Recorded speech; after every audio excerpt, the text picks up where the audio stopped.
Good morning students. 11th class student, जैसा कि आप लोग जानते हो कि बच्चों हम 11th क्लास में फिजिकल केमिस्ट्री में थर्मोडायनेमिक्स की स्टडी कर रहे हैं। तो उसी क्रम में बच्चों आज हम लोग स्टार्ट करने जा रहे हैं लैटिस एंथैल्पी। तो चलिए स्टार्ट करते हैं।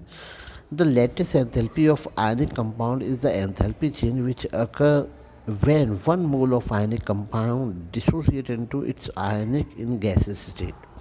अर्थात जो लैटिस एनर्जी है उसको हम लोग इस प्रकार से समझ सकते हैं कि अगर एक मोल कोई आयनिक कंपाउंड है, एक मोल आयनिक कंपाउंड अगर डिसोशिएट होकर गैसेस स्टेट में कन्वर्ट होता है तो ड्यूरिंग दिस प्रोसेस जो एंथैल्पी चेंज होती है उसको हम लैटिस एंथैल्पी कहते हैं। फिर से एक बात समझ लें बच्चों कि अगर कोई सब्सटेंस है, एक मोल आयनिक substance when is dissociate and convert into a gaseous state, then during this process the enthalpy change is called lattice energy। तो चलिए हम लोग एक एग्जांपल की सहायता से बच्चों समझते हैं कि फॉर एग्जांपल हम लोग जानते हैं कि सोडियम क्लोराइड जो कॉमन सॉल्ट है, common salt is a solid and it's a ionic compound and it can dissociate into sodium gas form and chloride as gas form, and during this total process the enthalpy of lattice is equals to plus 788 kilojoule per mole। तो इस प्रकार से ये जो solid है NaCl sodium gases और chlorine gases form में convert होने में इस प्रोसेस के दौरान 788 किलो जूल पर मोल एनर्जी चेंज होती है, या फिर हम कह सकते हैं कि एंथैल्पी में चेंज होता है।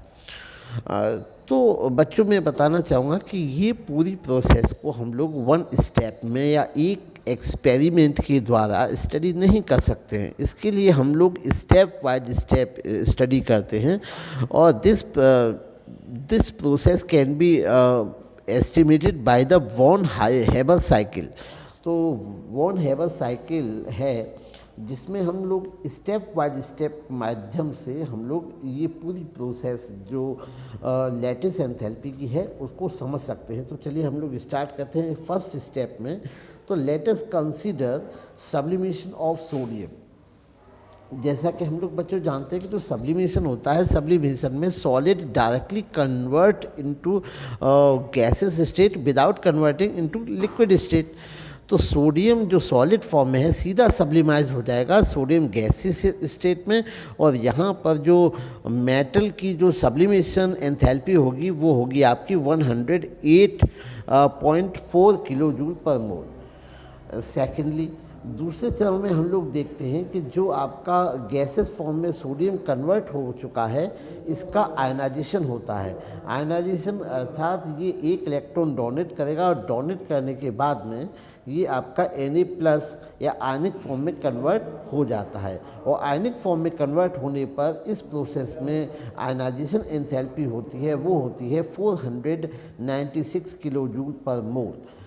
थर्ड स्टेप में बच्चों हम लोग स्टडी करते हैं कि when chlorine molecules is dissociated into the chlorine atom form. तो यहाँ पर क्लोरीन एटम जो मॉलिक्यूल होता है इसको हम लोग गैसेस एटम में कन्वर्ट करते हैं। तो यहाँ पर आपका डिसोसिएशन एंथैल्पी होती है, और डिसोसिएशन एंथैल्पी की जो वैल्यू होती है वो 1 to 1 किलो जूल पर मोल होती है। इसके बाद फोर्थ स्टेप में बच्चों हम लोग देखते हैं कि जो क्लोरीन है, chlorine by getting 1 electron it will convert into chloride ion या Cl आयन। तो इलेक्ट्रॉन गेन एंथैल्पी जो इसकी होती है ये होती है आपकी -348.6 किलो जूल। अब बच्चों हम लोग जानते हैं हैश के नेम से हम लोग जानते हैं कि जो चाहे कोई भी प्रोसेस एक स्टेप में कंप्लीट हो, whether chemical reaction complete in one reaction और मोर देन 2 स्टेप्स, तो जो टोटल एंथैल्पी चेंज होता है, टोटल एंथैल्पी चेंज हमेशा सेम रहता है। तो इसके लिए हम लोग कह सकते हैं कि जितनी भी एंथैल्पी हैं, चाहे हम डिसोसिएशन एंथैल्पी लें, चाहे आयनाइजेशन एंथैल्पी लें, चाहे आपका बॉन्ड डिसोसिएशन एंथैल्पी है, इनका सबका सम करने पर जो एंथैल्पी में चेंज आता है वो एंथैल्पी चेंज आता है पॉजिटिव 788 किलो जूल पर मोल। तो उम्मीद है बच्चों को वान हाइवेहेबर साइकिल के माध्यम से ये जो लेटेस्ट एंथैल्पी चेंज है इसके बारे में जो महत्वपूर्ण फैक्ट हैं उनकी जानकारी मिली होगी। उम्मीद है बच्चों को वीडियो पसंद आया होगा। Thank you.